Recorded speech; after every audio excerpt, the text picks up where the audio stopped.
ไปลงสืบต่อภารกิจอีกมือที่สองดำนาห้องน้ำอีกมื้อนี้ก็เลยฝนบ่มามาต่อ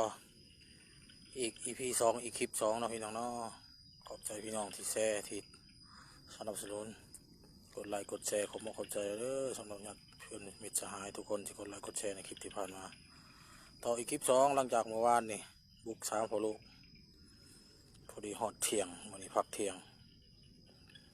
กำลังจะกินพักเที่ยงได้จับโทรศัพท์ก็เลยถ่ายให้พี่น้องได้เบิ่งพอดีสำเร็จตั้งแต่ถึงพูนแต่หอมเครื่องชุดลงมาฮอด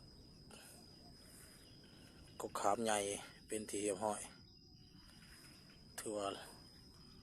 ขับแรงมันนี่ก็สิอัดตะกะอีกตาหนึ่งมันอ่อนแล้วอัดก่อนมืออื่นก็สิขาดจากจุดนี้ไหลลงลุมฮอดพุ่นละฮอดแคมน้ำพุ่นเลยมีแต่ให้ใหญ่ๆบ่เลยให้ใหญ่กว่าเก่าถ้าฝนน้องฝนบ่มาเลยถ้าน้องฝนมาก็สิไปทางโน้นอีกเพราะว่าหน้าห้องนี่สิได้ดำช่วงแดดพี่น้อยเพราะป้องกันบ่ให้กะเปื่อยกะหยัง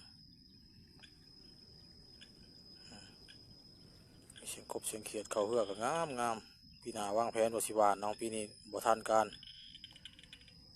จะพาเบื่อกันเด้อพี่น้องแต่ละคนที่เบิ่งคลิปจังสิแล้ววิธีชีวิตชาวนากำลังสิขึ้นพักเที่ยง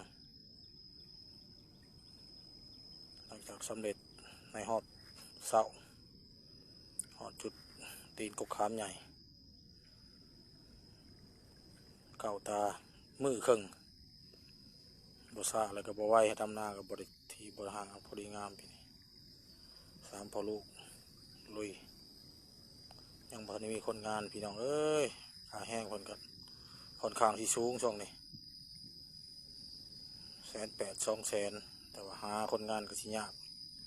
ถ้าได้ก็ได้ไปแก่เอาอยู่บ้านอื่นมาหล่นล่างว่าพาหนะบ่เพียงพอ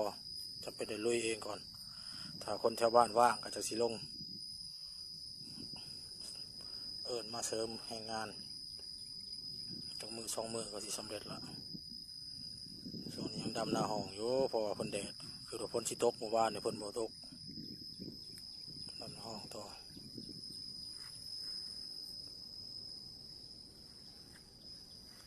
หน้าห้องปูปลาพอได้กินแต่ละไห้ที่ว่า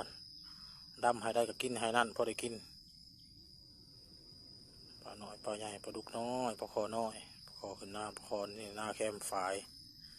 มีปูมีปลาหลายพอได้กินปลาน้อยนั่นละในห่มใหม่ที่ยิงนี่ปลาน้อยแล้วนี่